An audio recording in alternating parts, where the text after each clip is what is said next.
Welcome back to another video. Today I want to discuss with you how we can become peaceful and calm in our minds. Now, we know that we are living in a world where we are constantly bombarded and overloaded with information, distractions, and all of the chaos. So what happens when we live in such an environment is we become so reactive and we tend to lose our peacefulness and calmness in our minds. Then what happens is that frustration, stress, and depression build up. So how can we deal with this? What can we do to eliminate these distractions and this constant chatter in our minds and have a peaceful mind in the middle of chaos? Today, I'm going to share a few tips that you can practice in your daily life. If you practice this, it will be a great help in finding peacefulness and calm in the middle of all the chaos. The first thing you have to understand is that calmness and peacefulness are not external sources. They don't come from the outer world, right? They can be found within. So, no matter where you live, no matter where you are, no matter what you do, if you really focus on calmness, and if you're clever enough to find it, then you will be able to find calmness and peacefulness in the middle of all the chaos. Always remember, calmness and peacefulness should be built and developed within, okay? And also, remember one thing. Calmness and peacefulness are not about emptying your mind. When you become calm and peaceful, it doesn't mean that there's nothing in your mind. No thoughts at all, right? Thoughts may appear in your mind. There will be many thoughts, and a train of thoughts will come. But when you become serene, you tend not to react to all those stimulations. That is what real calmness and peacefulness mean, okay? Normally, when thoughts appear, when a train of thoughts comes into our minds, what happens to us? We often react to them, right? We become panicked and tend to react. The reason why this happens is that we think of our thoughts as us. We tend to believe, I am what I think, or I am my thoughts. But in reality, thoughts are not you. You are not your thoughts. Thoughts are like clouds. There's the sky, and then there are clouds. What is the nature of a cloud?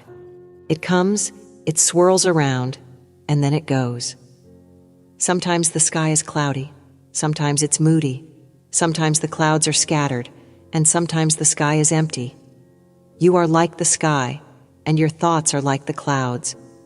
There's a huge distance between the sky and the clouds, but we often mistake the clouds for the sky. Sometimes when it rains or is moody, we blame the sky, thinking, this weather isn't good, the sky is always raining. But the sky isn't raining. The clouds cause the rain. In the same way, when thoughts appear in your mind, take a step back and ask yourself, should I react to this? For example, if an angry thought comes to your mind, what should you do? Pause a little and think, should I react to this? You can take some time to realize, oh, this is anger. I shouldn't react to this. This is jealousy. I shouldn't react to this. It's okay to have thoughts in your mind, but if you want to be peaceful, you must choose not to react to those thoughts. There are a few practices you can do daily to bring more peacefulness and calmness into your life. One thing you can do is slow down your body movements for a short time during the day. Maybe when you're walking alone, writing, or studying, try to move more slowly. Why do I suggest this? It's because our body and mind are highly interconnected. When our thoughts become panicked, our body follows. So if we calm down and slow our movements, it will help slow the thought process. Then you'll have more time to think before reacting to what comes to your mind. Another great practice that Buddha taught us is called breathing meditation. In breathing meditation, you reduce the heavy load of thoughts into two, just the in-breath and the out-breath. All you're doing is constantly becoming aware of your in-breath and out-breath. It condenses your mind, making it soft, peaceful, and non-reactive. Another thing you can do is avoid judging your thoughts and simply observe them. For example, imagine you're sitting by the side of a road, watching traffic pass by. You see cars, bikes, vans, and buses, but you're not judging them, stopping them, or chasing after them. You just watch them pass by. In the same way, let your thoughts pass by without judgment.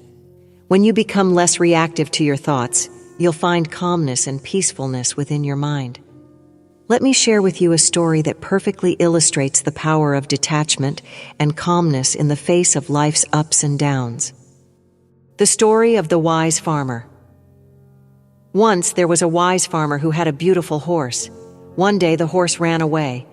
His neighbors came to console him and said, "How unfortunate." The farmer calmly replied, "Maybe so, maybe not." A few days later the horse returned, bringing with it a group of wild horses. The neighbors exclaimed, "How fortunate!" Again the farmer responded, "Maybe so, maybe not." The next week the farmer's son tried to ride one of the wild horses, fell off and broke his leg. The neighbors came once more. "How unfortunate!" they cried. The farmer, with his usual calmness, said, "Maybe so, maybe not." Soon after, the army came to the village to conscript young men for war.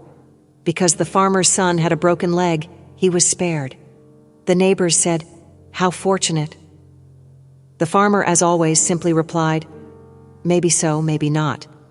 The farmer's peacefulness came from his ability to detach from events and accept them without immediate judgment, just like clouds passing in the sky. I hope this story has brought some insight into how to cultivate peace and calm in your own life. Thank you for watching. If you found this video helpful, don't forget to subscribe to my channel, Buddha's Teachings, for more insights on finding inner peace and living a mindful life. May you all be calm, peaceful, and happy forever.